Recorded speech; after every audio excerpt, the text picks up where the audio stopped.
This is Sean O'Malley, and you're watching Full-Time MMA. Don't be a bagel-biting, bagel bitch boy, bagel bitch back. What is going on, Full-Time family? We are right back. Like I said, we just broke down the UFC 229 McGregor vs. Khabib press conference, but that's not for a couple of weeks. Actually, 14 days to be exact. But we do have fights coming up this week, Bellator and UFC, so we got to show those some love.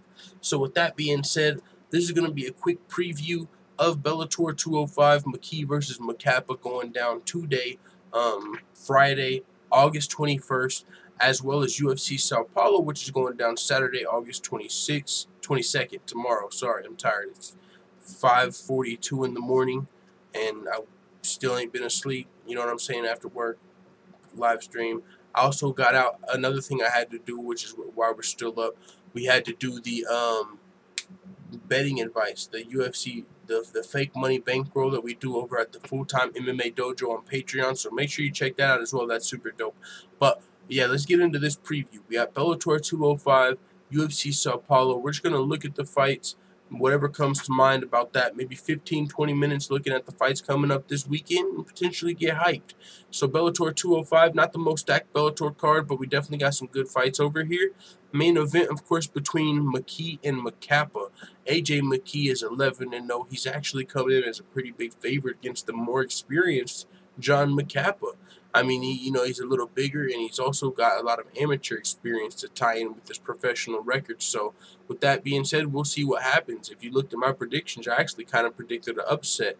I didn't know this guy, John McCappa, was going to be 3-1, 4-1 underdog, but I mean, he is. So, who knows? I mean, if you're somebody that bets, maybe you watch Bellator, maybe you got something there. Who knows? But either way, going to be a fun fight, fun main event. That's the main event. AJ McKee, he's still very young as well, but he's getting a big spot. Bellator's got a lot of guys that are really fucking good, and they're at the beginning of their career. They're still young, whether they're wrestlers or whatever their discipline is.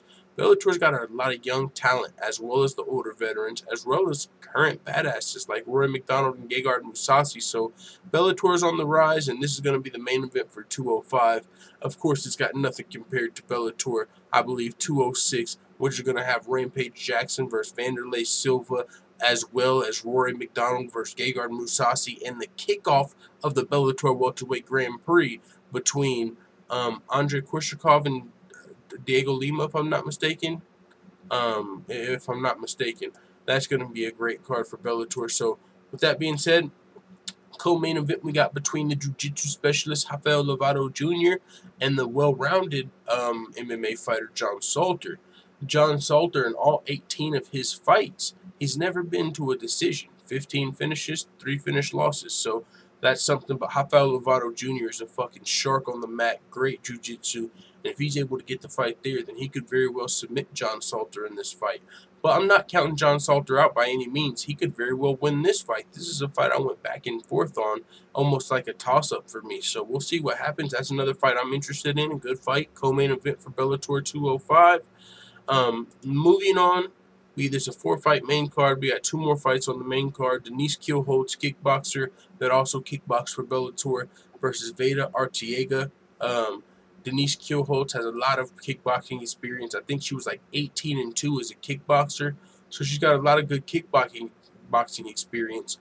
But this is MMA, so with that being said, and this being MMA, got to be careful, because if she gets taken down, if Veda Arteaga can be the one to expose her ground game, then that would suck for the former kickboxer. But she's also got a submission win, I believe, Denise Kielholtz. So she's been training on the ground, but that's just not her main discipline. So with that being said, we have one more fight on the night, and it is Patricky Pitbull versus Roger Huerta. Roger Huerta, former UFC fighter. Patricky Pitbull, Bellator veteran, been fighting a lot of the best fighters over at Bellator. Patricky's actually a huge favorite in this fight. He's expected to win, but it's still going to be a dope matchup. You're going to see Roger Huerta back in action, taking on one of Bellator's top talents over in the lightweight division. So that's Bellator 205. Quick breakdown of that. We also have UFC Sao Paulo. Just a quick look at the prelims. Not going to break those down as much as the main card.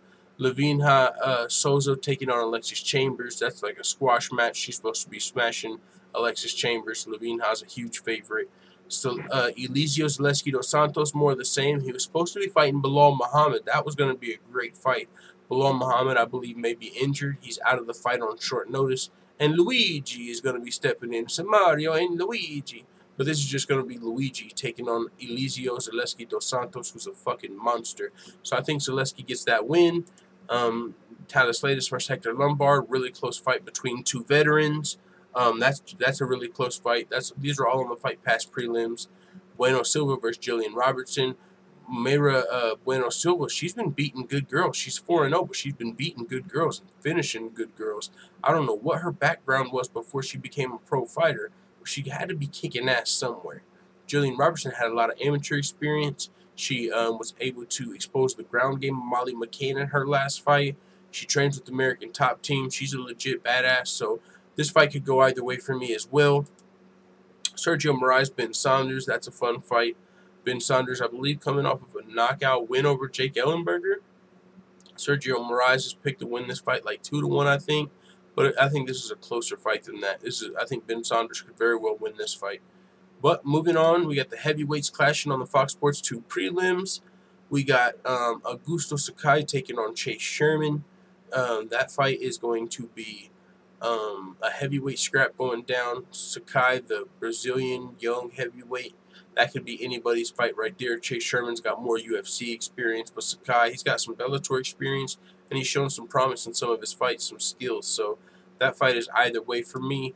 Ryan Spann, dangerous, like 6'5", light heavyweight, was a middleweight, taking on Luis Henrique, moving up to light heavyweight. So we'll see how he can do up here at light heavyweight. But Ryan Spann is very dangerous. We'll see. He's got some dangerous submissions and a dangerous frame. You know what I'm saying? So he's going to be hard to deal with for Luis Henrique. We'll see if he can get it done. Francisco Trinaldo and Evan Dunham going down on the Fox Sports 2 prelims. This is a good fight. Francisco Trinaldo, 39, 40 years old, but he's been active since he, and beating high-level guys. His only 2 losses in like his last 6 fights are to really good guys. Kevin Lee and James Vick in his last 8 fights, he's only lost 2. So he's taking on Evan Dunham. He could very well get the win here tonight, Francisco Trinaldo, or Saturday night. But Evan Dunham just now lost his top 15 ranked spot. Veteran of the game, slightly less experienced. I wouldn't count him all the way out, but I got Trinaldo. And then we got Oliveira taking on Christos Giagos, a newcomer. Oliveira's supposed to win that fight in the main event. Randa Marcos, and now we got the Fox Sports 1 main card. Randa Marcos versus Marina Rodriguez. This is tough to call. Randa Marcos has the experience, fought the legit fighters, but Marina is deadly with the Muay Thai. I don't know where her ground game is at, but her Muay Thai is devastating. So if this fight stays standing, she could fuck Randa Marcos up. But Randa Marcos might be able to expose something on the undefeated Marina Rodriguez. We'll see what happens. That's another great fight.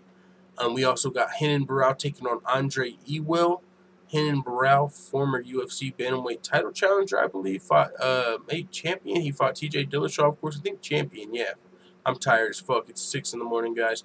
Andre Ewell, I don't think he's on Renan's level. Renan has lost 4 of his last 6 fights, but is some of the best fighters in the world over there in the UFC, all ranked guys. Andre Ewell's been very active. He fought 10 times in the last 2 years so far. 7 times in 2017, 3 times so far this year. He's been super active, but he hasn't been fighting guys UFC caliber. You got to wonder, is that taking a toll on his body? Yeah, he's been winning fights, but you're definitely turning up the level here. This is another level here in the UFC. So we'll see if he can continue his impressive streak. Andre Ewell been very active, or if Renan Barão can get a much-needed W. We got 3 more fights to break down. Sam Alvey versus Antonio Rogério Nogueira. Little Nog, I think he's picked to lose this fight. Sam Alvey's a 3-1 favorite. Sam Alvey's younger, more experienced, a good fighter. So I think Sam Alvey can very well get the job done here in Brazil. We'll see what happens. Alex Oliveira versus Carlo Pedersoli. Oliveira was supposed to be fighting Neil Magny. He got moved, I believe, to a different fight, the main event against Santiago Ponzinibbio. But we got Oliveira versus Carlo Pedersoli. Carlo Pedersoli looking to capitalize on this opportunity. We'll see if he can get it done, but I got Cowboy Oliveira. And then we got the brand new main event, Thiago Santos versus Eryk Anders. This fight, not the original main event. Card got really shaken up a lot. Original main event was Glover Teixeira versus Jimmy Manuwa. Jimmy Manuwa got injured. Thiago Santos stepped in, and then Glover Teixeira got injured first, and then Jimmy Manuwa got injured, and so now we got a whole new main event. The original co-main event was between Tanya Evinger and Caitlin Vieira. That fight was scratched as well. Caitlin Vieira was injured. Tanya Evinger is stepping in at UFC 229 to fight Aspen Ladd, if I'm not mistaken. So we have the new main event, Santos versus Anders. Thiago Santos, a middleweight moving up to light heavyweight, taking on the young former national title winner with Alabama football, Eryk Anders. 11-1, only professional loss is to Lyoto Machida, and that was a close decision loss. A lot of people felt like Anders won. Going to be tough for him to win this fight, but I actually think he can get the job done. Eryk Anders, a little bit of an underdog, but he's never been knocked out. It's not like he's chinny by any means. I don't think if Santos touches him, he just goes down. Of course, he's got the potential to knock out Eryk Anders, but Thiago Santos has actually been knocked out, and Eryk Anders has the potential to knock him out as well. Now, Thiago Santos is at home, so he could win this fight for sure. We'll see what happens, but I'll probably give my pick to Eryk Anders. It's a close fight, though. Coin flip. That's who's going to win. So with that being said, if you're watching this tomorrow on the replay, you're watching this now, man, salute to you guys. I'm about to crash for work. Make sure I can get some rest for work tomorrow. Broke down the press conference. Got a lot of shit done. So salute to everybody watching this.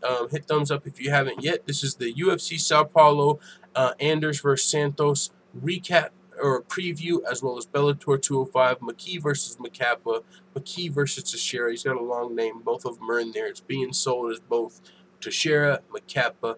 It's going down Friday today. So let the full-time family know what you think in the comments, and I am getting out of here, and I'm about to crash. I'm out, full-time family. See you guys later.